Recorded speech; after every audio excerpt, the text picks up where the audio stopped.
ምን ይላል ቅዱስ ዮሐንስ አፈወርቅ? ፍጻሜውን ሳታዩ ይላል አንድን ሰው እድለኛ ወይም መከረኛ፣ ባለጸጋ ወይም ድሃ እንዳትሉ ባካችሁ ይላል። ምኑ ሳታዩ? ምዕመናን ፍጻሜው ይሄ ምድር መስሎን እኮ ነው። አቤት እገሌ ባለጸጋ፣ አቤት እገሌ ድሃ ምንለው። አንድ ነገር ፍጻሜው ሳይታወቅ ድሃና ባለጸጋ፣ እድለኛና መከረኛ ይባላል። እሱ ኤልያስ ግን ምን ሆነ መሰለ? ስጪኝ ያላት ሊሰጣት ፈልጎ ነው። ሊያጎልባት የመሰላት ሊሞላላት እኮ ነው። እና ምን ሆነ መሰላችሁ? ለእኔና ለልጄ አንድ ጊዜ ለውሼ ጎርሼ ልሞት ያለኝ ከማደጋይ ዱቄት ከማሰሮ ዘይት ለውሼ እሰጥሃለሁ አለችው። ለውሳ ሰጠችው። መጨረሻው ምን ሆነ መሰላችሁ? የረሃቡ ዘመን እስኪያልቅ ድረስ ከማሰሮ ዘይት ከማደጋው ዱቄት አላለቀም ተብሎ ተጽፏል። ማለት አይደለም። በዚህ ዘመን የምናያቸውን አንዳንድ ነገሮች እስኪ እንተዛዘን። ጠንቋይ ቤት ሄዶ ፀጉር ቆርጦ ርሚጦ ጥሎ እርቃኑን ሄዶ አመድ ላይ ተንከባሎ ከአጋንንትና ከዲያብሎስ ጋር ውል ገብቶ ተዋውሎ ሀብት የሚያዘንበውን ባለጸጋ ስትሉት አታፍሩ? በስመ አብ ወወልድ ወመንፈስ ቅዱስ አሃዱ አምላክ አሜን። ክቡራን አበው ካህናት፣ ሊቃውንተ ቤተ ክርስቲያን፣ ዘማሪያን፣ የተወደዳችሁ የእግዚአብሔር ቤተሰቦች፣ የእመቤታችን የቅድስት ድንግል ማርያም የአስራት ልጆች፣ የቅዱሳን ወዳጆች እንደምን ሰነበታችሁ? እንደምን አላችሁ? አሜን። በቸርነቱ የጠበቀን በአጸደ መቅደሱ የሰበሰበን እንደ በደላችን ያልከፈለን እንደ ኃጢአታችንም ያልተቆጣጠረን የአባቶቻችን አምላክ የእኛም አምላክ ልዑል እግዚአብሔር ዘላለማዊ ስሙ የተመሰገነ ይሁን። ለቀደምት አበው ለነቢያት፣ ለቅዱሳን ሐዋርያት፣ ለሐዋርያውያን አበው ለሊቃውንት የገለጸውን ጥበብና ምስጢር ለሁላችንም ይግለጽልን። ከዚህች ዕለት ይልቁንም ከሰማዕቱ ከቅዱስ ጊዮርጊስ ከጻድቁ አባታችን ከአቡነ ተክለ ሃይማኖት ከሌሎቹም ቅዱሳን በረከት ረድኤት ለሁላችንም ያሳትፈን። ሰምተን ለመጠቀም እግዚአብሔር ይርዳን። አሜን።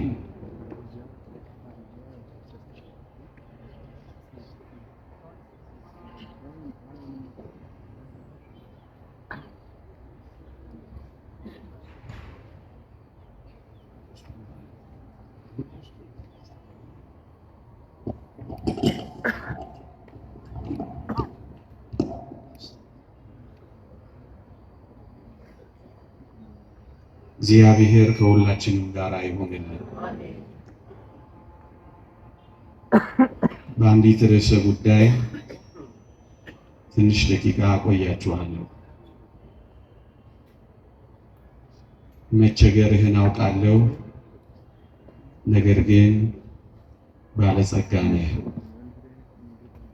በጥቂት ደቂቃዎች የምንማርበት የትምህርታችን ርዕስ ነው። የቅዱስ ዮሐንስ ራእየ ዮሐንስ ምዕራፍ 2 ቁጥር 7 እስከ 9 መቸገርህን አውቃለሁ፣ ነገር ግን ባለጸጋ ነህ። ይህንን ያለው የተወደደ መድኃኒታችን ኢየሱስ ክርስቶስ ለሰርምኔስ ቤተ ክርስቲያን አለቃ፣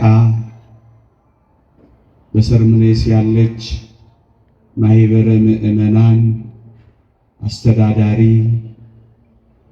የሰርምኔስ ቤተ ክርስቲያን ሊቀ ጳጳስ ፖሊካርፐስን ነው። መቸገርህን አውቃለሁ፣ ድህነትህን አውቃለሁ፣ ነገር ግን ባለጸጋ ነህ አለው።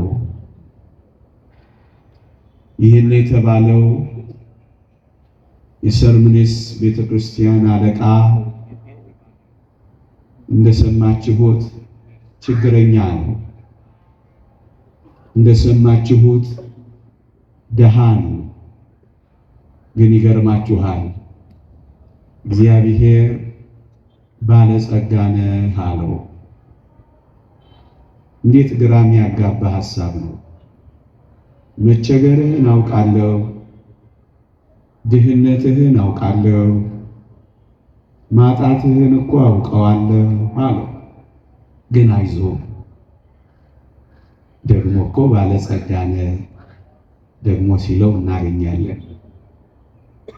እንዲህ አይነት ድሃ ባለጸጋ ምን ቢሆን ነው?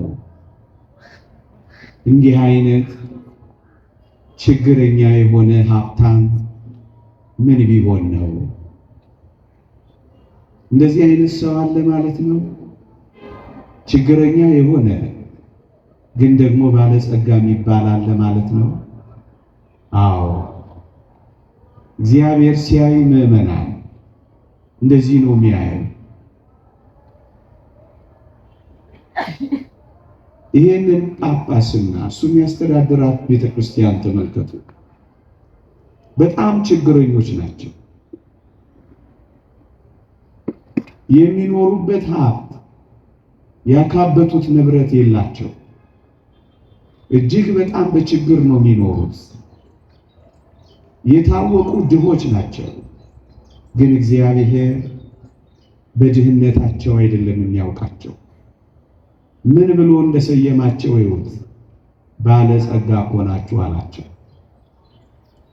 ሊቃውንተ ቤተ ክርስቲያን በሰርምኔስ ያሉ ምዕመናንን ለምን ድሃ እንደሆኑ አስቀምጠዋል። ስንፍና ይዟቸው አይደለም ድሃ የሆኑት። መስራት ጠልተው አይደለም ድሃ የሆኑት። ታዲያ ምን ሆነው ነው ድሃ የሆኑት ከተባለ በአይሁድና በአሕዛብ ንብረታቸው ተወርሶባቸው ነበር። ክርስቲያን በመሆናቸው ክርስቶሳውያን በመሆናቸው ሽታቸውን እንኳን ስለጠሉባቸው ከቦታ ቦታ ያፈናቅሏቸው ነበር። ስራም ያሳጧቸው ነበር።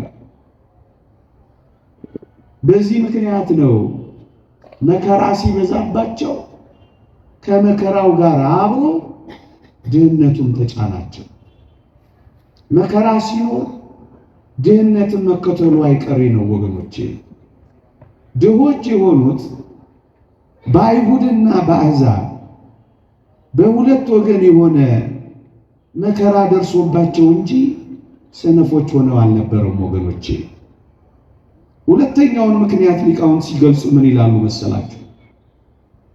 ክርስቲያን በመሆናቸው እግዚአብሔርን በመከተላቸው ከአንድ ቦታ ወደ አንድ ቦታ አፈናቅለዋቸው በፍልሰት የመጡ በመሆናቸው ድንገት ስለወጡ ሀብታቸውን ንብረታቸውን ትተው ነው የወጡት። በዚህ ምክንያት ነው ድሆች የተባሉት እንጂ ስራ ጠልተው ስንፍና ይዟቸው ቅምጥልነት አምሯቸው ደሃ የሆኑ አይደሉም ወገኖች። ለዚህ ነው መቸገርህን አውቃለሁ ግን ባለጸጋ ነህ ያለው። የሚበሉት እስኪያጡ ድረስ ተቸግረው ነበር። ያጡ የነጡ እስኪሆኑ ድረስ ችግረኛ ሆነው ነበር። ታዲያ እነዚህም ክርስቲያኖች እግዚአብሔር ምናቸውን ቢያይ ነው ባለጸጎች ናቸው ያላቸው?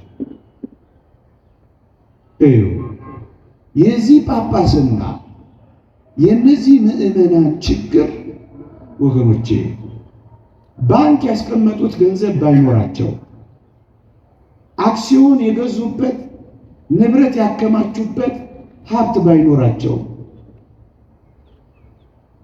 የሚቀማጠሉበት ርስት፣ የሚተማመኑበት ጉልት ባይኖራቸው እነዚህ የሰርምኔስ ክርስቲያኖች አንድ ነገር ነበራቸው። እሱ ምንድነው ካላችሁ ክርስትናቸው ነበር፣ ሃይማኖታቸው ነበር። እግዚአብሔር ያየው ባዶ ሆድ መሆናቸውን አይደለም፣ ሕሊናቸውና ነፍሳቸው በፍቅር እግዚአብሔር መሙላታቸውን ነው ያየው። የሚለብሱት የሚቀይሩት አለመኖሩን አይደለም እግዚአብሔር ያየው። በጸጋ ልብስ በጥምቀት ልጅነት መክበራቸውን ነው ያየው እግዚአብሔር። ወገኖቼ ችግር ክርስትናን አላስተዋቸው፣ ችግር ሃይማኖት አላስቀየራቸው። ለዚህ ነው እግዚአብሔር ችግር ሀብትን አሳጣቸው እንጂ ሃይማኖት ስላላሳጣቸው ነው ባለጸጎች ናችሁ ያላቸው። ምዕመናን ችግር እኮ ሃይማኖታችንን ሊፈታው አይገባም። ማጣት እኮ ጸሎታችንን ሊያቋርጠው አይገባም። በሆነ በዚህ ዓለም ጉዳይ የሆነ ነገር ሲጎድል በመንፈሳዊው ዓለም ሊጎልብን እኮ አይገባም። እዩ ችግር ያሳጣቸው ሀብት ነው እንጂ ክርስትናቸውን ስላላሳጣቸው ነው ባለጸጎች ናችሁ ያላቸው። ምዕመናን እስኪ የምር እንነጋገር። በዚህ ዘመን እግዚአብሔር እንደሚለን ነው የምናምነው ወይስ ዓለም የምትነግረንን ነው እየተቀበልን ያለ ነው? ወገኖቼ እውነት እንነጋገር ከተባለ ዓለም ድሆች ናችሁ ካለችን ሰንብታን የለም። ለዚህ አይደል ደስታ የጠፋብን? ለዚህ አይደል ሳቅ ያጠረ? ለዚህ አይደል ጭርምት ኩርምት ያለው? ለዚህ አይደል ፊታችን የወየበው? ለምንድን ነው እውነተኛ ደስታ ያጣ ነው ከተባለ ይሄ ዓለም የሚነግረንን እየሰማን ስለሆነ ነው። ድሆች ናችሁ ሲለን አሜን አለን። ምስኪኖች ናችሁ ሲለን እሺ አለን። ምንም የሌላችሁ መናጢዎች ናችሁ ሲለን አዘንን፣ ተከዝን። ምናልባት የሚያቀማጥል ቪላ ስለሌለን አንዳንዶቻችን በዚህ ምድር ላይ እንደኖርን እንኳን የምናስብ በጣም ጥቂቶች ነን። አንዳንዶች እኛ ምን ኖር ነው አኗኗሪ ነን እንጂ እስከ ማለት እኮ ደረስን። እንዴ ደስታችንን በዚህ ዓለም ቁሳዊ ነገር መዘነውና ብዙዎቻችን ደስታን አጣ፣ ሳቅ አጣ፣ ፍስሐ አጣ፣ እርካታ አጣ፣ ሰላም አጣ። የደስታችንን መጠን ኪሳችን በሚገባው በሚወጣው በምንቀልሰው ጎጆ፣ በምናሽከረክረው መኪና፣ በምናጌጠው ጌጥ፣ በምናሸበርቀው ማሸብረቅ ካደረግነው እኮ ስለከራረምን ነው ሐዘን እየተሰማን ያለው። ብዙዎቻችን እውነት እንነጋገር ከተባለ እንደ ነገሩ ነው እየኖርን ያለ ነው ደስ ሳይል። ለምን? የምንሰማው የዓለምን ድምፅ ይሆን። እንደውም አንዳንድ ወጣቶች አንዳንድ ጊዜ እናገረዋለሁ፣ ኢትዮጵያ ውስጥ ሰው ሆኜ ከምኖር ይልቅ ዋይት ሃውስ ውስጥ ሳር ሆኜ በበቅል ይሻለኛል እያሉ እስኪመኙ ድረስ ደረሱ። ደስታን ፍለጋ ስንት ቦታ ተንከራተቱ። እርካታን ፍለጋ ባህር ለባህር ቀዘፉ። ምዕመናን ስራን አትስሩ ማለት ስንፍናን ማበረታታት አይደለም። ብዙዎቻችን ዓለም የምትነግረንን እየሰማን እግዚአብሔር የመረጠልንን ችላ እያልን ደስታችንን ካራቅን ቆየን እያልኳቸው። እዩት የሰርምኔሱ ሊቀ ጳጳስ ደሃ ነው፣ ግን እግዚአብሔር ባለጸጋ ነው አለው። ምንም የለው ግን እግዚአብሔር ሁሉ ያለህ ነህ አለው። መቸገርህን አውቃለሁ ግን እኮ ባለጸጋ ነህ አለው። እግዚአብሔር ያለውን ትሰማላችሁ ወገኖቼ። ጥቂት ዓለም የምትለውና እግዚአብሔር የሚለው እንዴት እንደሚለያይ በሞቴ ላሳያችሁ። ዓለም ከተወሰነ ኪሎ ካሎሪ በታች ከበላችሁ ወይም በዓመት የሆነ ዶላር ካላመጣችሁ ደሃ ነው ብሎ ነው የሚበይነው። ዓለም እንደዚህ ነው የሚበይነው። የዓለም የብልጽግና ልኬት ይሄ ነው። እግዚአብሔር ግን እንደዚህ አይደለም የሚለው። አያችሁ የዓለም ከእግዚአብሔር እንዴት እንደሚለይ ተመለከታችሁ። በሞቴ በተቀደሰ ትዳር ተወስኖ በቃለ እግዚአብሔር መስፈርትነት ልጆቹን የሚያሳድግን አባት ይህ ዓለም አፋኝ የሚል ስም ነው የሚሰጠው። ኋላ ቀር የሚል ታርጋ ነው የሚለጥፈው። እናውቃለን። ያልገባው እኮ ነው የሚለው። እያያችሁ ነው። ሌብነት ተወድሶ ጨዋነት የኮሰሰበት ዘመን ነው። የሰረቀ ተተኮሰ የሚባልበት ዘመን፣ ጨዋ የሆነ ደግሞ እሱ ምን አለው የተቀበረ ሰው ነው የሚባልበት ዘመን ነው። ድንግሉ ፋራ ዘማዊው የነቃ ተብሎ የሚወደስበት ዘመን ነው። ተገላብጧል ስላችሁ ተገላብጧል። በተቀደሰ ትዳር ተወስኖ ልጆቹን በእግዚአብሔር ቃል መስፈርትነትን የሚያሳድግን አባት አላቀር ብሎ ይጠራዋል። ይልቅስ በዝሙት ተጠምዶ እንደ እንስሳ እያመነዘረ ምናልባት ከጸነሰ ደግሞ እያስወረደ የሚኖረው ደግሞ ስልጡን ይለዋል። የቤተሰብ ስልጣኔ የገባው ይለዋል። ተራማጅ ብሎ ይበይንለታል። እውነቱና ስያሜው ተገላጧል። ምዕመናን ያገኘውን አጋርቶ ፈጣሪውን አመስግኖ በልኩ መኖርን ወዶ ካልጠግብ ባይነት ወጥቶ የማይስገበገብ በቃኝ የሚልን ሰው ሰነፍ ይለዋል። ሃይማኖቱ ስንፍናን ያመጣበት ብሎ ይበይንበታል። ከዚያ ይልቅ ደግሞ በስነ ልቦና ቀውስ ውስጥ እስኪወድቅ ድረስ ታማሚና በሽተኛ እስኪሆን ድረስ ጠባ ለገንዘብ መሸ ለሆድ የሚንከራተተው ከእግዚአብሔር ከሰውም የተለየውን ግን ታታሪ የሥራ ባህል የገባው ስልጡን ብሎ ይሰይምለታል። ተገላብጧል ያልኳችሁ እኮ ይሄንን ነው ወገኖቼ። ልክ እንደዚሁ ባለጸግነትና ድህነት በእግዚአብሔር ዓይንና በዚህ ዓለም ፊት ተለያይቷል። ምዕመናን እሱን ነው እንድናስተካክል በዚህ ምሽት እቺን ርዕስ ባነሳ ብዬ የመረጥኩት። ወገኖቼ እግዚአብሔር ያለውን ተመልከቱ። ሃይማኖት ስላለ ባለጸጋ ነህ፣ ክርስቲያን ስለሆንክ ባለጸጋ ነህ፣ የመንግሥተ ሰማያት ዜጋ ስለሆንክ ባለጸጋ ነህ፣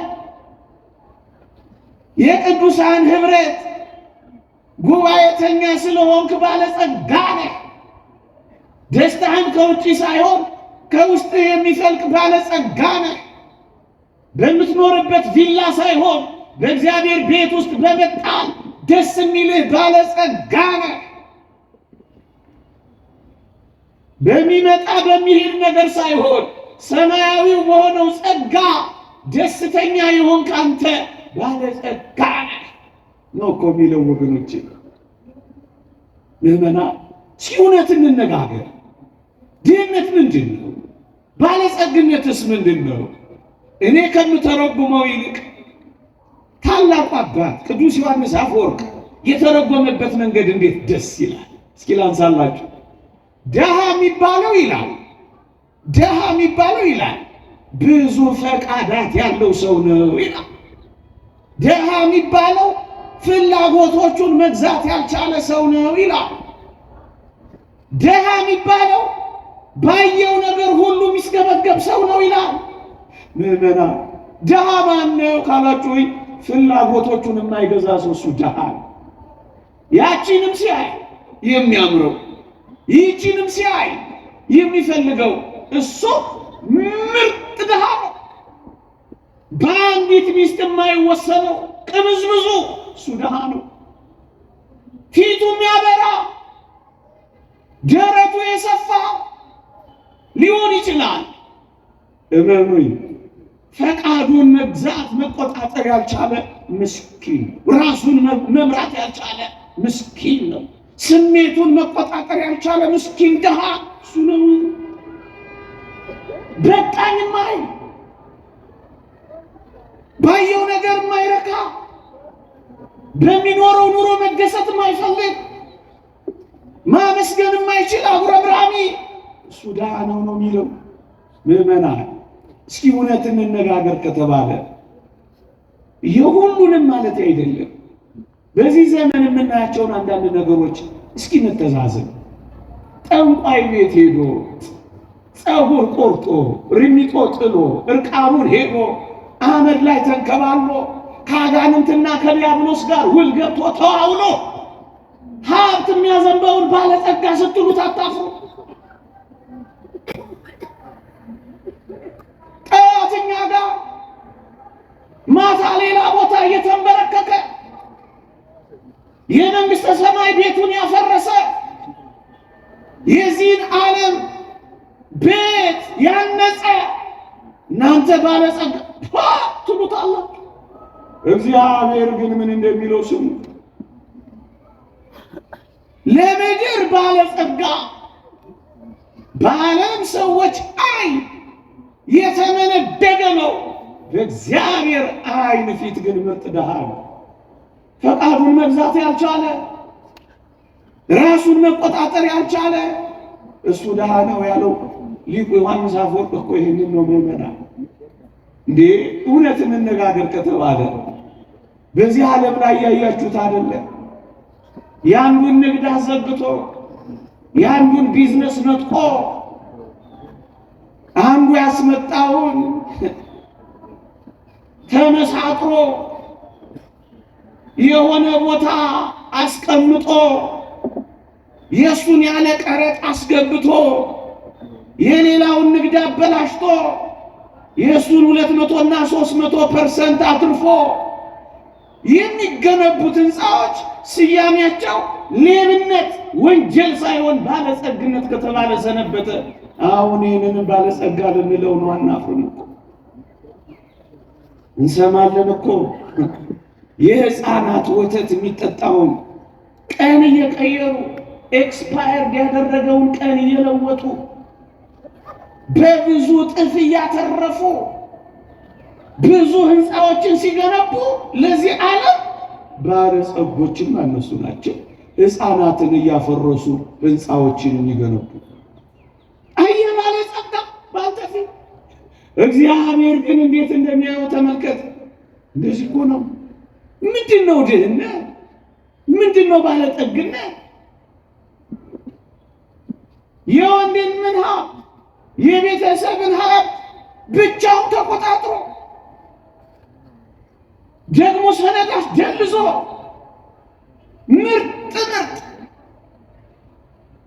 የቀረጥ ስወራ አድርጎ ወገኖቼ፣ ግን እኮ ባለጸጋ ሳያካፍ ግን እኮ ባለጸጋ እግዚአብሔር የሚለውና እኛ የምናየው እንዴት እንደተለያያችሁ ምዕመናን፣ እናንተን ለማጽናናት ወይም ደግሞ በነገር እንደዚህና እንደዛ እያልኩ ማጽናናት ፈልጌ እንዳይመስላችሁ። እግዚአብሔር የሚያየው እንደዚህ ነው።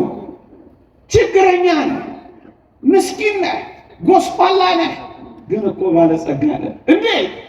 ባለጸጋ ማለትን ሲተረጉመው ሃይማኖቱ የጸና ምግባሩ የቀና ትሩፋት የሚሰራ በጽድቅ የሚመላለስ እሱማ ባለጸጋ ነው።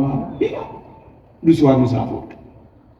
ምዕመናን እግዚአብሔር የሚነግራችሁን ትሰማላችሁ ወይስ ዓለም የምትበይነውን ነው አሜን እሺ ብላችሁ የምትቀበሉት። እዩት፣ የሰርምኔሱ ሊቀ ጳጳስ ችግረኛ ነህ፣ ደሃ ነህ፣ ምንም የሌለህ ነህ፣ ግን ባለጸጋ እኮ ነህ ነው የሚለው። ወገኖቼ ሃይማኖት ካላችሁ ክርስቲያን ከሆናችሁ የመንግሥተ ሰማያት ተስፋ ካላችሁ በንጽህና ለመመላለስ ከተጋደላችሁ የእግዚአብሔርን ተስፋ ከጠበቃችሁ የታረመ መልካም ጸባይ ካላችሁ ጥቂት በጥቂት በጽድቅ ከተመላለሳችሁ እውነቱን ልንገራችሁ፣ በዓለም ፊት ችግረኞች፣ በእግዚአብሔር ፊት ግን ባለጸጎች እናንተ ናችሁ። ቦታውን እናቀያይረውማ በሞቴ ፎርብስ መጽሔት አንተን ላያውቅ ይችላል። እነ ቢል ጌትስ የተሰለፉበትን ድርድር ጭራሽ ላደርስበት ትችላለህ። ግን እመነኝ ስምህ በመንግሥተ ሰማያት ስለተጻፈ ደስ ይበል። አይወቅሃ ፎርብስ መጽሔት አይጥራሻ የዚህ ዓለም መዝገብ አይወቅሃ። የእግዚአብሔር መዝገብ ካወቀህ ደስ አይልህ? ቅዱሳን ሐዋርያት አጋንንት እኮ በስምህ ተገዙልን ብለው መጡ። ደስ እያላቸው እየተፍነከነኩ መጡ። ስማቸው ዝነኛ ስለሆነ በምድር ላይ አጋንንት ስለወጡላቸው ደስ እያላቸው መጡ።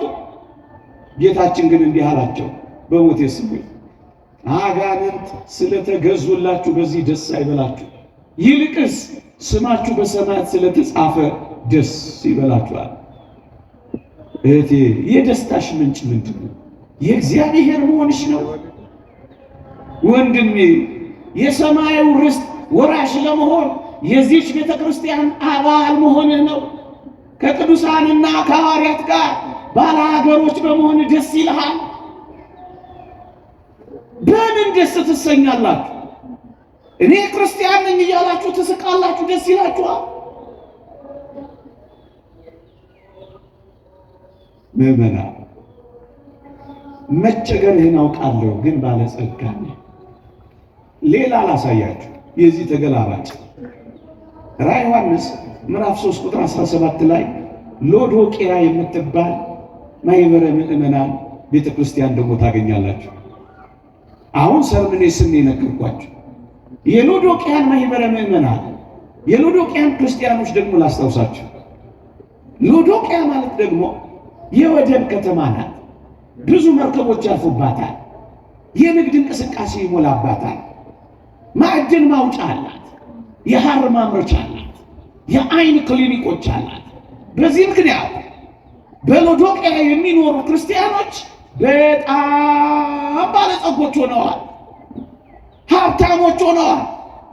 ገንዘብ የሞላባቸው ሆነዋል። ክርስቲያኖችን እኮ ነው የምነግራቸው። እንዲያውም ከዚህ የተነሳ የከፍተኛው መደብ አባላት ወደ መሆን ደርሰዋል። እግዚአብሔር ግን ምን እንዳላቸው ስሙ፣ በሞቴ ስሙ። ላንብብላችሁ። እንዲህ ይላል ጎስቋላ፣ ደሃ፣ ምስኪን፣ እውር፣ የተራቆት መሆንህን ስለማታውቅ አይላቸው መሰላችሁ። እነሱ እኮ በገንዘብ ባለጸጎች ናቸው። ግን እግዚአብሔር ምን አላቸው? ድሆች አላቸው።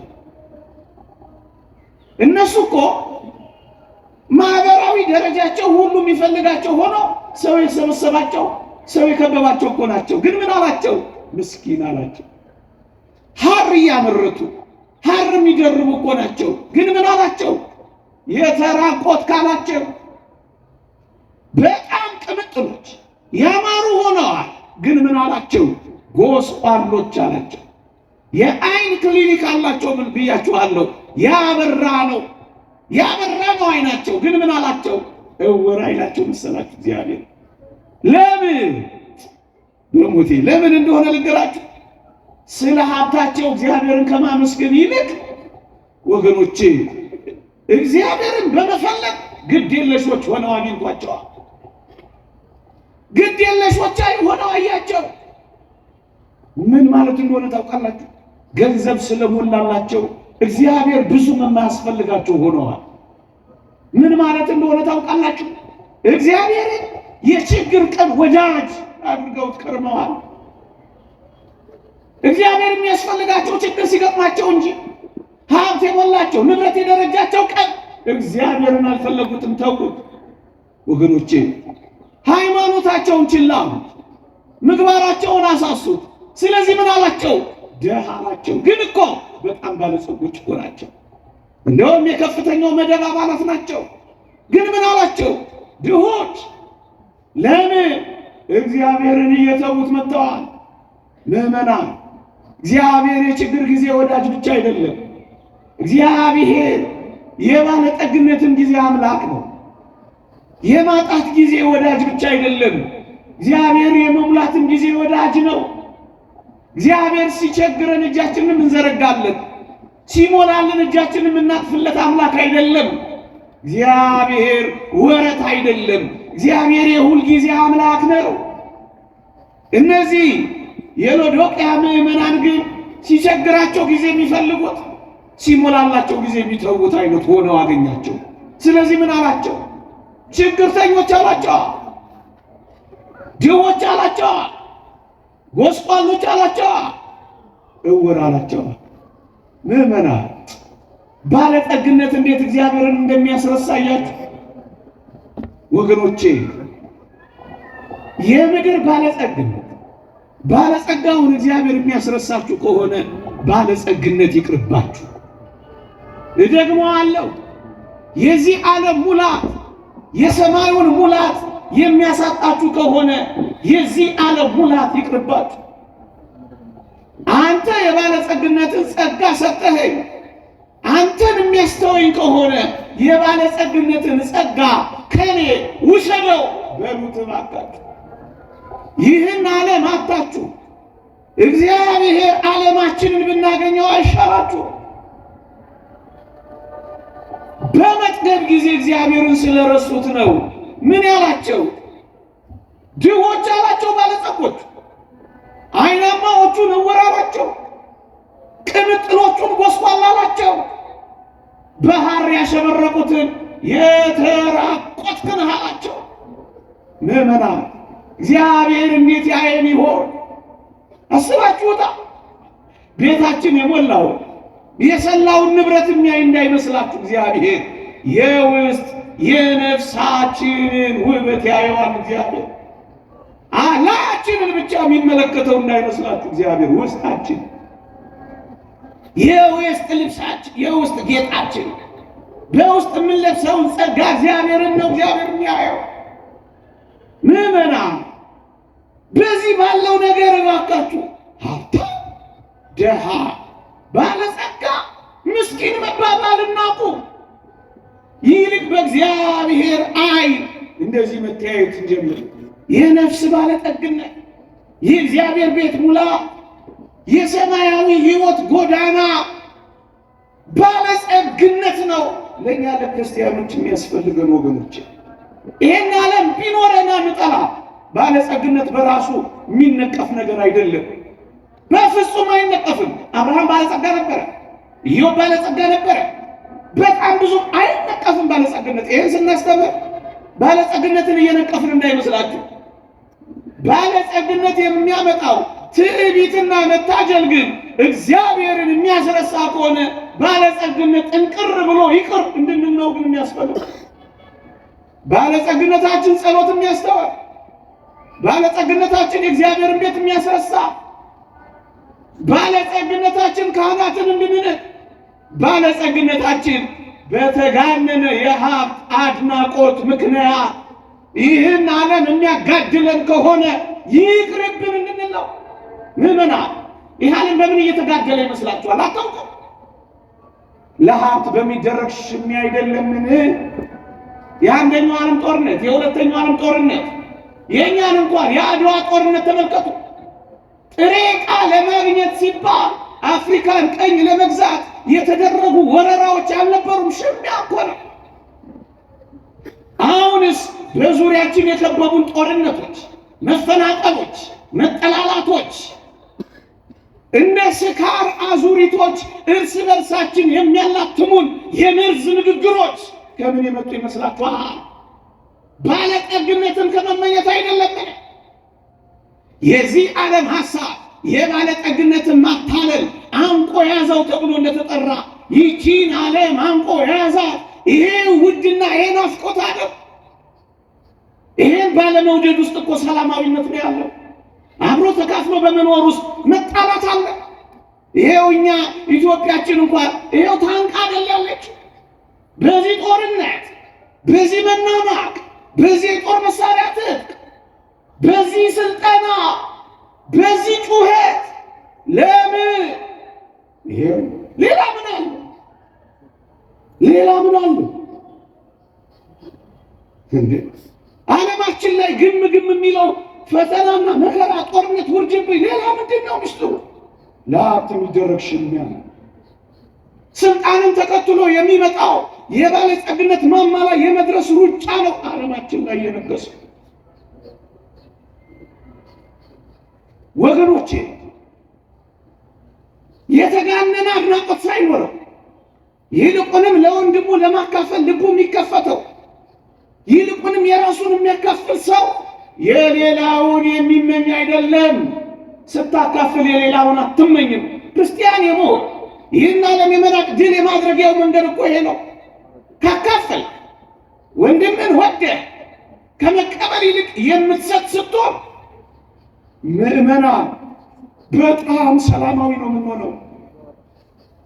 የሌላውን የማይመኝ ሰው እኮ የራሱን መስጠት የሚችል ሰው እኮ ማካፈል መስጠት ስትለምድ የሌላውን ከንቱን ቢሆን አትመኝ።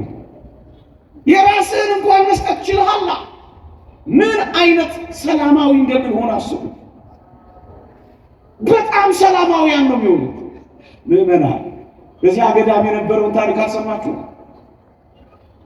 ለገዳሙ አበምኔት ሰጡት። የተወደደውን የመጀመሪያውን ወይን ሰጡት።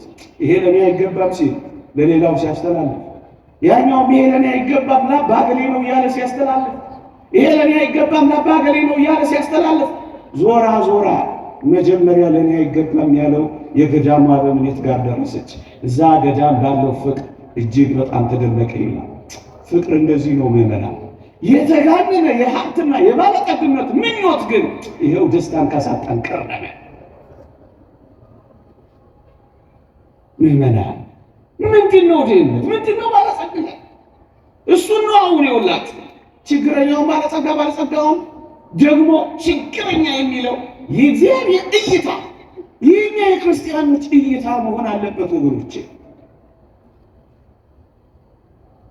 ሌሎች በጣም ባለጸጎችን ላሳያቸው። እግዚአብሔር ያላቸው በተለይ የመቄዶንያ ማህበረ ምእመናን የመቄዶንያ ክርስቲያኖች መከራ ወርዶባቸው ብቻ አይደለም በጣም ድሆች ነበሩ ይላል መጽሐፍ ቅዱሳችን። በጣም ድሆች ነበሩ፣ በጣም ድሆች ነበሩ። ግን እንዴት ይደንቃሉ መሰላችሁ! በጣም ድሆች ቢሆኑ ካላቸው ላይ ለሌላው ማካፈልን ግን የለመዱ ስለነበር መጽሐፍ ቅዱስ ምን እንዳላቸው ታውቃላችሁ? ባለጸጎች ብሎ የጠራቸው። ላንብብላችሁ። የድህነታቸው ጥልቅነት የልግስናቸውን ባለጠግነት አብዝቶታል። እንደ አቅማቸው መጠን ከአቅማቸውም የሚያልፍ እንኳን ወደው እንዲሰጡ መሰክርላቸዋለሁ። ለቅዱሳን በሆነው አገልግሎት እንዲተባበሩ ይህን ቸርነት በብዙ ልመና ከኛ ይለምኑ ነበር ተባሉ። ድሆች እኮ ናቸው፣ መከራ ወርዶባቸዋል። ግንስ በማካፈል አንደኛ ናቸው። እና ምን አላቸው? የድህነታቸው ጥልቅነት ይላል የልግስናቸውን ባለጸግነት አብዝቶታል ይላል። ምእመናን በመንጠቅ ነው እኛ አንደኛ የሆነው ወይስ በመስጠት ነው? ይዋቸው በመስጠት ባለጸጎች ነበሩ ይላል። ክርስቲያኖች የሌላውን በመንጠቅ ባለጸጎች አትሁኑ። ይልቅስ አስደናቂ የባለጠግነት ቀመር ከፈለጋችሁ በመለገስ ባለጸጎቹ፣ በማካፈል ባለጸጎቹ፣ እናንተ የምትጎርሷትን ለሌላ በማጉረስ ባለጠጎቹ ነው ባካችሁ። ይልቁንም እንዲህ ባለው ዘመን ወገኖቼ፣ የማይበሉ በሚበዙበት ዘመን፣ ብዙዎች ስራ ባጡበት ዘመን፣ ዓለም ላይ እንዳጠቃላይ በሚወርደው ውርጅብኝ በምናውቀው በማናውቀው ተፈጥሯዊው ሰው ሰራሹ ምክንያታዊ ባልሆነ መንገድም በሚፈጠሩት ነገሮች መካከል ባለጸጋ መሆን ከፈለጋችሁ አካፍሉ። 3 ጊዜ የሚበላ ቢያንስ 1 ጊዜ ለማይበላው ያካፍለው። ይሄ የክርስቲያናዊ ሕይወት እውነተኛ የባለጸግነት መወጣጫ የመሰላል መንገድ ነው። የሚሰጥ አያጣማ። ለሕያው እግዚአብሔር ማበደር ይጀምራላ። ምዕመና ሊቁ ቅዱስ ዮሐንስ አፈወርቅ መስጠት ተአምራት ከመስራት ይበልጣል ይላል። ተአምራት የሚሰራ ሰው ከእግዚአብሔር ይበደራል። የሚሰጥ ሰው የሚመጸውት ሰው ግን ለእግዚአብሔር ያበድራል ይላል። የክርስትና ቀመር ይሄ ነው። ስትሰጥ አይጎልብህም፣ ባለጸጋ ትሆናለህ። እንደ መቄዶንያ ክርስቲያኖች በልግስና ባለጸጎች ነበሩ። በመንጠቅ ባለጸጎች የሚሆኑትን ለምን ትጠናባቸዋለህ? የእግዚአብሔር ቃል መመሪያ የሆንክ አንተ ክርስቲያናዊ ሰው ሆይ እንደ እግዚአብሔር ቃል ባለጸጋ መሆን ከፈለግ እያካፈልክ ባለጸጋ ሁን፣ አይጎልብህም። የሰራፕቷን ሴት ተመልከት። ኤልያስ በረሃቡ ዘመን ቤቷ ሲደርስ ከማድጋዋ ዱቄት ለአንድ ጉርሻ፣ ለመለወሻ ከማሰራዋ ዘይት ለአንዴ ልወሳ የሚሆን ዘይትና ዱቄት ነበር የነበራት። ስጪኝ አላት። ምን አይነት ስስታም ነው እንዳትል አደራ። ኤልያስ ስስታም ሆኖ አልነበረም። ስጪኝ አላት። ምክንያቱም በረኸኛ ነው፣ መራብ ለምዷል፣ ቋሚና ተሃራሚ ነው። መብላ አስፈልገውም። እሱ አንዴ በበላበት እስከ እግዚአብሔር ተራራ መጓዝ የሚችል ታላቅ ሰው ነው እሱ ኤልያስ። ግን ይሄ እግዚአብሔር ያንተ እግዚአብሔር አይደለም። ይሄ አምላክ ያንቺ አምላክ አይደለም። ይሄን ጓዳሽ ማድረጋችን ለምንድን ነው? እንደዚህ ማን በቃ ሰጠችው፣ ሞላላታ፣ ባለጸጋ ሆነቻ። ለእግዚአብሔር በማጉደል ድህነት የለም። ለቤተ ክርስቲያን በመንፈግ ማጣት የለም። ወንድምን አፍቅሮ በማካፈል አንድም ሰው ተርቦ ላይ ጻድቅ ሰጠ ተርቦም አላየሁትም ይላል። ሞክሯት፣ አካፍሉና ሞክሯት፣ ስጡና ሞክሯት። በችግራችሁ ጊዜ ያነጥፍላችኋል። በደዌ በተመታችሁ ጊዜ ይደርስላችኋል። አለቀብኝ ስትሉ ይሞላላችኋል። ሃይማኖት ነው ማወራው፣ የሆነ ዲስኩር አይደለም የምናገረው። የታመነ የተረጋገጠ በዚህ ዘመን ባሉ በአንዳንድ ሰዎች ሕይወት እንኳን የታወቀ ምስጢር ነው የምነግራችሁ። የባለጸግነት የመሙላት ምስጢር ይሄ ነው ወገን።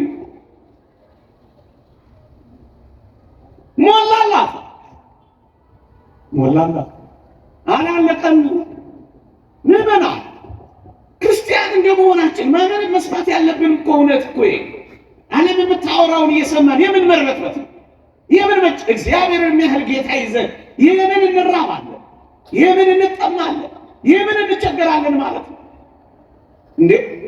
በምድረ በዳ መናን የወረደ አምላክ የኛ አምላክ አይደለም እንጠራው? ውሃ በሌለበት ምድረ በዳ ውሃን ያፈለቀ አምላክ ከሆነ እንዴ ለውሃ የታመነ ብቻ አይደለም፣ ደሙን አፍሶ ሊያረካ ስጋውን ቆርሶ ያጠገበን አምላክ አሁን በሌላ በእናንተ ፍንጥሬና ኩባያ ውሃ ይጠረጠራል እግዚአብሔር? ተው እንጂ ክርስቲያኖች ተው እንጂ። ያ እግዚአብሔር አሁንም እግዚአብሔር፣ ያ አምላካችን እኮ አሁንም አምላካችን ነው ወገኖቼ። ያ ጌታ አሁንም የኔና የእናንተ ጌታ ነው። እንግዲያውስ የባለጠግነት እኮ ምስጢር ይሄ ነው። ስለ አንድ ባህታዊ ልንገራቸው። በማቴዎስ ስለሚባል ብቻውን ነው የሚኖረው፣ በረሃኛ ነው። ምን ይላል መሰላችሁ? እንዴት ይደንቃል መሰላችሁ ንግግሩ። ምን ይላል? የረሃቡ ጠኔ ባስቸገረኝ ጊዜ ይላል የእግዚአብሔርን ስም ጠራው ይላል። የእግዚአብሔርን ስም ስጠራ ጠገብኩ ይላል። ተውት። ይሄ ቀን ማራዘም የሆነ ነገር መሙላት ሳይጎድል ማኖሩን ተውት። እንዳትራቡ እንኳን ያደርጋችኋል። እኛ እኮ እንሰማለን እኮ እንኳን እናንተ እኛ እንኳን እኮ እንሰማለን። 3 ቀን አልበላሁም ግን አራበኝም የሚሉ ሰዎች እኮ አሉ። ሳይበሉ እየኖሩ የሚያገሱ ሰዎች እንዳሉ አታውቁ?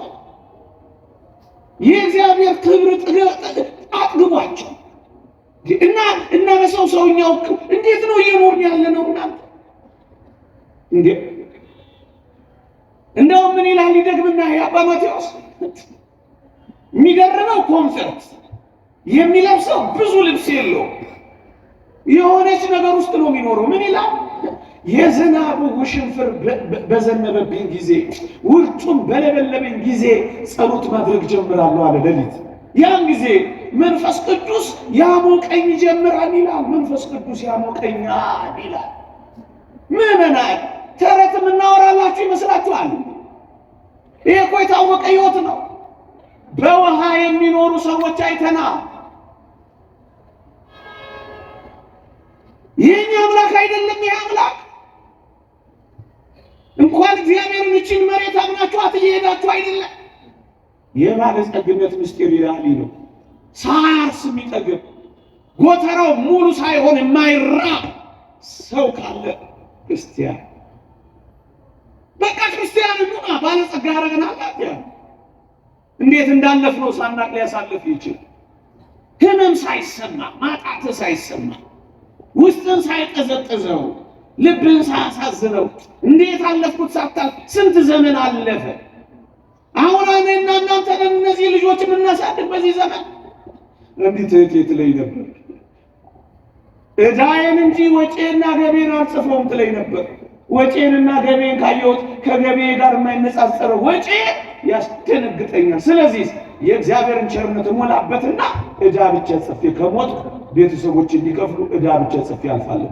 ህይወቴ ተአምር ነው ትለኝ ነበር። ማን በዚህ ያላለፋለ? ሁላችሁ እስኪ ቁጭ በሉና አባዙና ጀምሩ። አታውቁ ታዲያ ይህን አምላክ አትተማመኑበትም? የበለጠ የመቄዶንያ ክርስቲያኖች ባለጸጎች የሆኑት በችግርና በዚህ ዘመን በዚህ ዘመን የበለጠ ነገ ሊመጣ ይችላል። በእግዚአብሔር ተማምናችሁ በችግር በረሃብ ምክንያት ማካፈል ክርስቲያኖች ባለጸጋ የሚያደርግ ነው። ለዚህ እኮ ነው ቅዱስ ጳውሎስ ድሆች ስንሆን ብዙዎችን ባለጸጋ እናደርጋለን አይደል መሰላችሁ? ድሆች ክርስቲያኖች አንዳንዶችን ባለጸጎች ያደርጋሉ። ያለና ሀብታም ቀነዋ ጸጋችን እኮ ገና አልገባንም። ምንም አልተረዳ ነው። ምንም እንደውም ቅዱስ ዮሐንስ አፈወርቅ አስደናቂ ነገር ይናገራል። እሷን ጠቅለል አድርጌ ተናግሬ ባበቃ ይሻለኛል። የሰማችሁ ድምጼ ይሰማችኋል? በፊት ያላችሁትም ይሰማል። እኔ ከኋላ ያሉትን ነበር እነሱም ዘጉኝ። ሚስኮል ላይ ነበር አሁን ደረሳችሁ ሊያጽናናችሁ። ምን ይላል ቅዱስ ዮሐንስ አፈወርቅ?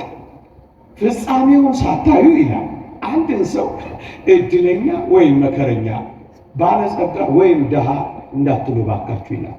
ምኑ ሳታዩ?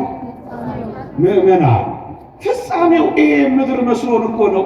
አቤት እገሌ ባለጸጋ፣ አቤት እገሌ ድሃ ምንድነው? አንድ ነገር ፍጻሜው ሳይታወቅ ድሃና ባለጸጋ እድለኛና መከረኛ ይባላል። ምሳሌ ልስጣችሁ። መጽሐፍ ቅዱስ እንዲህ ይላል። በደንብ ስሙ። እነዚህን ጥቂት ነጥቦች በደንብ ስሙ። ምን ይላል መሰላችሁ?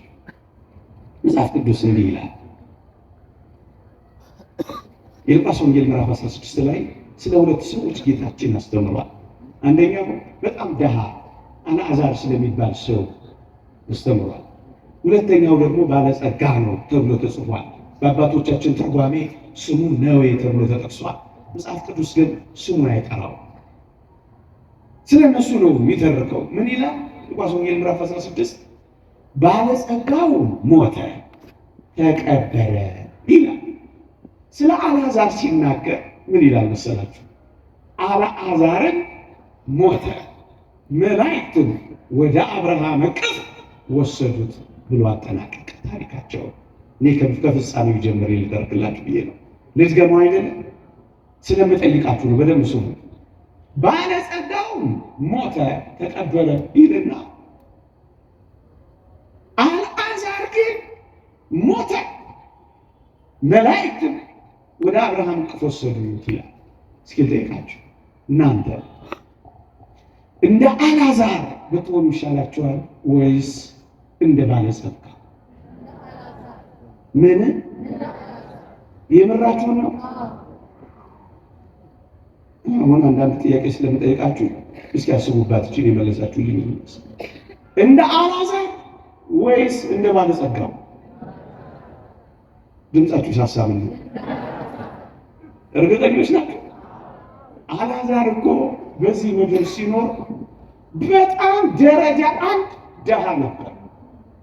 ባለጸጋው ደግሞ አንዳች ቀረሽ የማይባል በዚህ ምድር ሲኖር በጣም ባለጸጋ ነበር።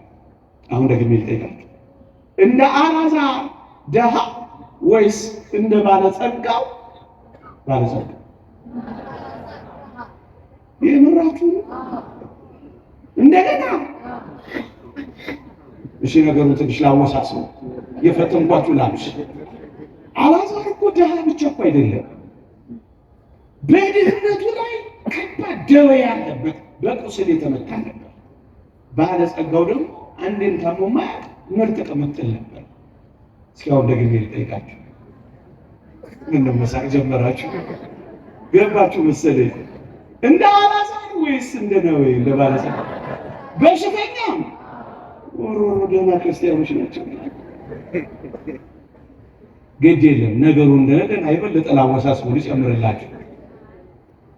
ባይስማማችሁም ተሰማታላችሁ። አለቃችሁ ድህነት ሲደመር ደዌ ብቻ አይደለም ወገኖቼ። አንድም ተንከባካቢ አስታማሚ የሌለው ሰው ምስኪን ከመሆኑ የተነሳ አልዓዛርን የሚያስታምሙት ውሾች ነበሩ። እንደውም የእግዚአብሔር ቃል ምን ይላል? ውሾች ቁስሉን ሲልሱለት ደስ ይለው ነበር ይላል። ያ ባለጸጋ ግን አንድም እንስሳ እንደው ሰውም እምብዛም የለውም፣ በጥንቃቄ ነው የሚኖረው። እስኪ ደግሜ ልጠይቃችሁ እንደ አልዓዛር ወይስ እንደ ባለጸጋ? ልታበሽኩኝ ይመስላል። ዋው ደግማችሁ ግን እያሰባችሁበት ነው። እንዴት ይደንቃል! ለምን እንደዚህ እንዳላችሁ ይናውቃል። ፍጻሜውን አይታችሁ ነው። እውነት አሰብ። አዎ ለዚህ እኮ ነው ምእመናን ከፍጻሜው በፊት ባለ ነገር አትቆሙ። ፍጻሜው ገና ነው። የእውነት ባለጸጋና የእውነት ድሃ መሆን የሚታወቀው በዘላለም መንግስት በፍርድ ውሳኔ ነው። የሰማችሁ ነው። ባለጸጋው ይህን ያህል ባለጸጋ ሆነ። በጣም ይደንቃችኋል። እንደው እያጋነንኩ እንዳይመስላችሁ ሁሉን ነገር ትቼው እኮ ነው። አልዓዛር ቢለምን የሚለምነው ይህ አልዓዛር የሚሰጠው ሰው እንኳን አልነበረውም። እየሰማችሁ ነው። ምክንያቱም ባለጸጋውን ሰው ብቻ ነው የሚያየው። ምዕመናን ከእኔና ከእናንተ እኮ አሁን እንኳን ቢለመን ሰጫችሁ እኮ ብዙ ነው። ይህ አልዓዛር የወረደበትን ውርጅብኝ ተመልከቱ። ግን አሁን ምዕመናን እያላችሁ ያላችሁ በዚህ ምድር ላይ ባለጸጋ ሆኜ መቃብር ብቻ ምገባ ከመሆን ይልቅ በጣም ድሃ፣ በጣም ታማሚ፣ በጣም ያጣ ተንከባካቢ በማጣት ብቻዬን እንኳን በሆን ፍጻሜ ይመርልኝ እያላችሁ እንደሆነ ገብቶኛል። እውነቴን ነው። በቃ የክርስትና ልቡ እኮ ይሄ ነው። ፍጻሜውን ተመልከቱ። አሁን ባለው ጊዜያዊው ነገር አይክፋችሁ፣ ወደ አይባሳችሁ። አትነፍርቁ፣ አታልቅሱ፣ ማዲያት አታውጡ፣ አትታመሱ፣ አትስረቁ፣ አታመንዝሩ። ይህ ዓለም ስለጎደለባችሁ ብዙ የእግዚአብሔርን ቃላት አታብድሉ። ደረታችሁን ንፉ፣ ቀና በሉ፣ አታጠቁ። ክፋት አድርገው በተሳካላቸው ሰዎች አትቅኑ። እኔም እንዲህ አድርጌ እኮ ይለፍልኝ አትበሉ። የእግዚአብሔርን ትእዛዛት ሽረው በሚኖሩ ሰዎች አትምሰሉ። እነሱን ወደ መምሰል ፈቀቅ አትበሉ። ምና እዩት። ይህ አልዓዛር ሞተ ይልና በሞቴ ስም ማብቂያውን እስኪኔው ፍጻሜው ከፍጻሜው በፊት ባለጠግነትንና ሀብትን ፍርድ እየፈረድን ከሃይማኖትን ከምግባርን ማንናወጽ ለማለት ነው። እውነተኛ ባለጸግነት አለ ካላችሁ ላይ እዚህ አይደል። ይሄ ጊዜያዊ ነው የሚባለው። እስኪ ጊዜያዊ በሉ።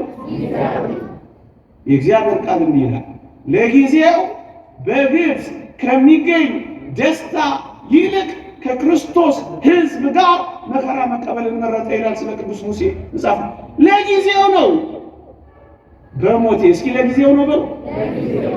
ለጊዜው የዚህ ዓለም ባለጸግነት ለጊዜው፣ የዚህ ዓለም ሀብት ለጊዜው ታይቶ እንደሚጠፋ ወጥቶ እንደሚተን እንደ እንፋሎት ነው ይላል እግዚአብሔር ቃል። ለጊዜው ይህንን አልዓዛር ተመልከቱት።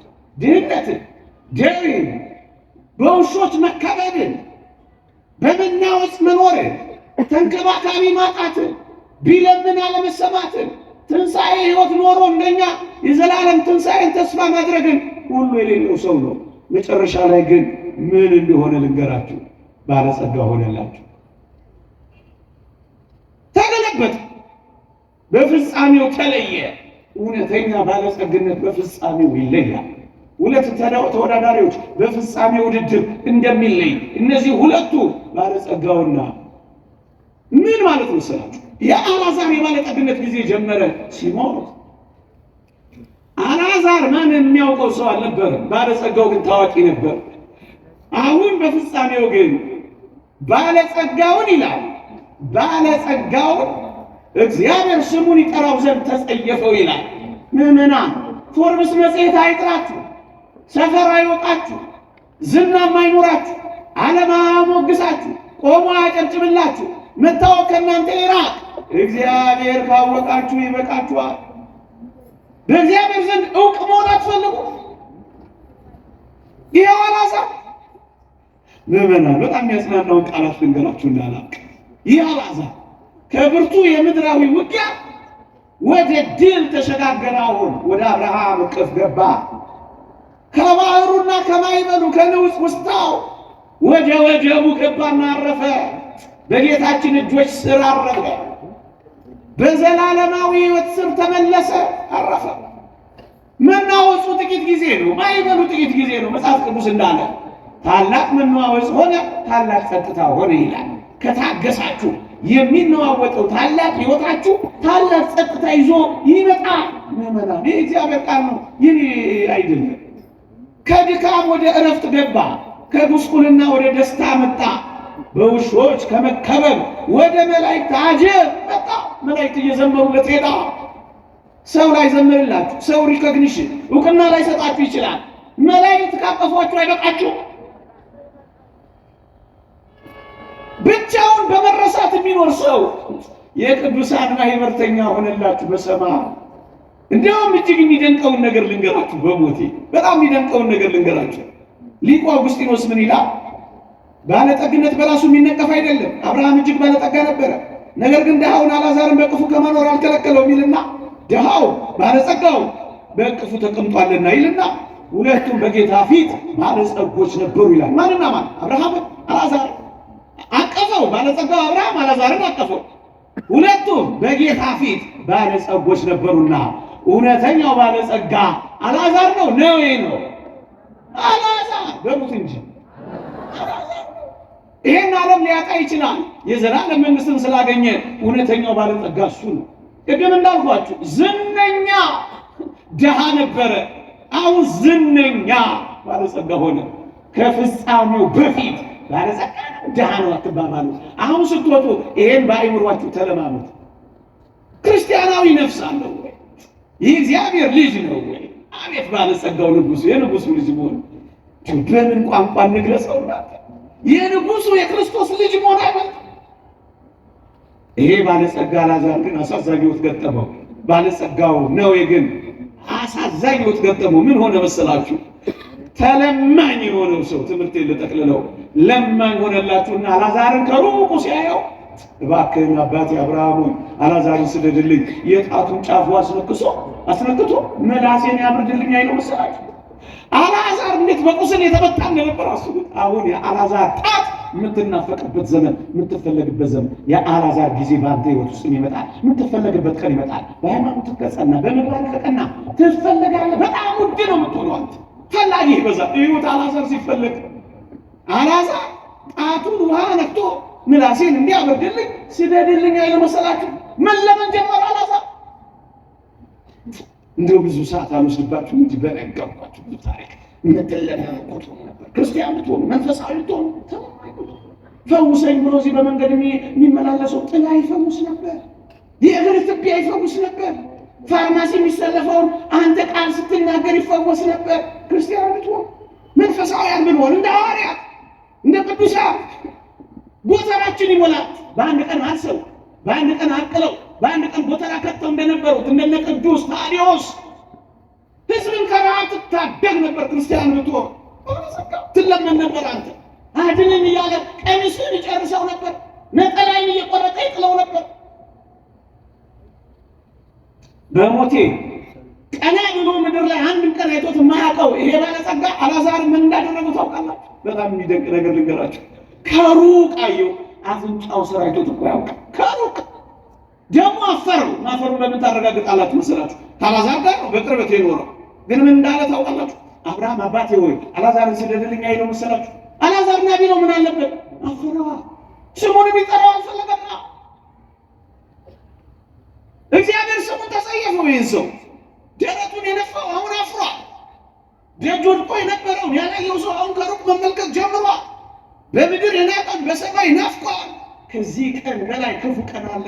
ምዕመናን፣ ክፉ ቀን ካላችሁ የተቸገራችሁበት ቀን አይደለም፣ የእግዚአብሔር መንግሥት የምታጡበት ቀን ነው። ለአንተና ለእኔ ክፉ ቀን ለክርስቲያን ከእኔ ሂድ የምትባለውን ድምፅ መስማት። ከሰው መባረር መሰላችሁ? ሰው ከመንግሥተ ሰማያት መፈናቀል ነው ወገኔ። ከዚህ ዓለም መፈናቀል እርባናም ቁምና አትስጠው። ምግብ ያን ያህል ቁም ነገርም አይደለም። አትርበትበትበት። በምግብ ፊት አቅምን አሳዩ። የእግዚአብሔር ልጅ ስለሆንክ ክፉ ቀን ካላችሁ ይሄ ነው ክፉ ቀን። ወግድ ከኔ የሚለው ክፉ ቀን። አንድ ታሪክ ብቻ ነግሬያችሁ ልጅ ሐሳቤ ግን እየገባችሁ ነው። ጮኩባችሁ። አንድ ታሪክ ብቻ ይሄን በጣም ያሳምርልኝ። አንድ ታሪክ ብቻ ነግሬያችሁ ልጅ አንድ ሰዓት ሞላኝ። እናንተ በችግር ውስጥ እንዳልተላችሁ አሁን ካለው ወደ ችግር እንዳልፈጥረባችሁ ይሁን ቢሆን ውስጥ ሰሙኝ ያላችሁ ወዳችሁ ጭጥላችሁኝ አትይዱም። በዚህ ይችላል ብቻ ሲና ምትላይ ያለው ዘኢየሱስ የጻፋታን አስገራሚ መጽሐፍ አለች። እዛ ታሪክ ላይ ያየኋት እውነተኛ ታሪክ ነው የምነግራችሁ። ሁለት ሰዎች ነበሩ። አንዱ ባለጸጋ ነው፣ አንዱ ደግሞ እግዚአብሔርን ሙሉ ቀን እያመሰገነ እየጸለየ መኖር የሚፈልግ ባህታዊ ነው። ሁለቱም የት ይገናኙላችኋል? ባለጸጋው የሰው ሽታ ጠልቶ አንድ ሸለቆ ውስጥ ቆንጆ ቤት ሰርቶ እየተቀማጠለ ሊኖር ወደዛ ሸለቆ አካባቢ ቤት ይሰራል። ይሄ ባህታዊ ደግሞ በጸጥታ ለእግዚአብሔር ጽሙድ ሆኖ ምስጋና እያቀረበ ለመኖር ወደዛ ሸለቆ ሄድና ፊት ለፊት መኖር ይጀምራሉ። ባለጸጋውና ባህታዊ ማለት ነው። አንድ እግዚአብሔር ሰው በዛ ሸለቆ ውስጥ ሲያልፍ አንድ ትንቢት ይናገራል። እውነተኛ ታሪክ ነው የምነግራቸው። ትንቢቱ ምን ነበር? በዚህ ሸለቆ ውስጥ ያለ ባለጸጋ በዚህ ሌሊት ይሞታል ብሎ ትንቢት ተናገረ። ይሄን የሰሙ የባለጸጋው ሰውዬ አገልጋዮች ተደናግጠው እየተሯሯጡ እንዳይሽቀዳደሙ ሄደው አንድ እግዚአብሔር ሰው ዛሬ እኮ ከባድ ሞት ተናገረ። ምን? በዚህ ሌሊት ትሞታለህ አለ። ይሄ አስደነገጠ። ክሙ ብሎ ደነገጠ። በዚህ ሌሊት ትሞታላችሁ ብትባሉ እናንተ ምን ታደርጋላችሁ? አስቡት። የቤት ስራ አስጣችሁ ወይ ክላስ ወርክ ላለው ደነገጠ። እስከዛ ዘመን ድረስ የሰበሰበውን እጁን ጥቅም አድርጎ ሳያካፍል የኖረውን ሀብት ቤተሰቦቹን እያስጠራ ማካፈልና መስጠት ጀመረ። ምን ሊሆን ሊሞት ነው? በሉ እስኪ ሊሞት ጥቂት ቀርቶት እና ምን ጀመረ? እየሰጠ እኩለ ሌሊት ደረሰ። እኩለ ሌሊት ደረሰ። ቤቱን ባዶ ሆነ አደረገ። ከዛስ እየተንጎራደደ ሌሊት ይሞታል። ሞቱን መጠበቅ ጀመረ። ቢጠብቅ 8 ሰዓት ሆነ፣ ሞት አልመጣም። አይጨንቅም? እየተንጎራደዱ ሞትን መጠበቅ። መስኮቱን ይከፍታል፣ ሞት የለም። 9 ሰዓት ምን የለም። ግን ምን ትሆናለህ ተብሏል። በዚህች ሌሊት ማን ይሞታል? ባለጸጋው እኮ ነው ይሞታል። 11 ሰዓት ሆነ፣ ሞት የለም። 12 ሰዓት ሆነ፣ ወፎቹ ተንጫጩ። ነጋ፣ ማን ሳይመጣ? እንደው አሁን ሞት እንደው ቢጋበዝ እዚህ ሰርኩ ጉባኤ ላይ የማይደረግ ቢጋበዝ እንደው የስብከቴ ርዕስ ብሎ ሞት ቢጀምርና በዚህች ደቂቃ ይዣችሁ መሄድ ከሴቶች ትንሽ በዛ ትላላችሁ፣ አንድ 20 ሰዎች፣ ከወንዶች ትንሽ ወንድ ስለሆንኩ አስተያየት አድርጌ አንድ 10 ሰዎች ይዣችሁ ልሂድ ቢል እስኪ የምትሄዱ እስኪ እጃችሁ ነው። እምትስቁ እኮ አላለም። አብሬ ብሄድ እኮ ነው ያለው። አትሄዱም?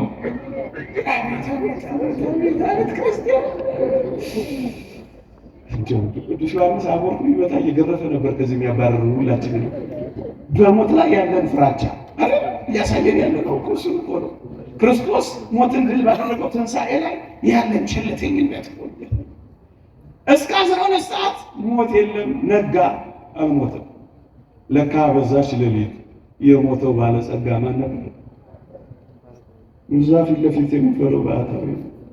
እግዚአብሔር የሚያውቀው ባለጸጋ ማን ነበር? ሰው ሁሉ የሚያውቀው ባለጸጋ ማን ነበር? ሰው ነው እኮ ያልተው እንጂ ባለጸጋ። በዛች ሌሊት ግን መላእክት አጅበውት የሄዱት ባለጸጋ ያሰው ነበር። ባለጸግነትና ድህነት መቸገርህን አውቃለሁ፣ ነገር ግን አንተ ምንድን ነው? ባለጸጋ። ይቆየን። የእግዚአብሔር ቸርነት እመቤታችን ማለት ነው። የቅዱሳን በረከት ይታየን። አሜን። እንድናምነው እንድንኖርበት ይርዳን። ያጨበጨብነውን በጓዳ ደግሞ እንድናለቅስበት፣ እንድንጸናበት፣ እንድንጽናናበት ያግዘን። አሜን።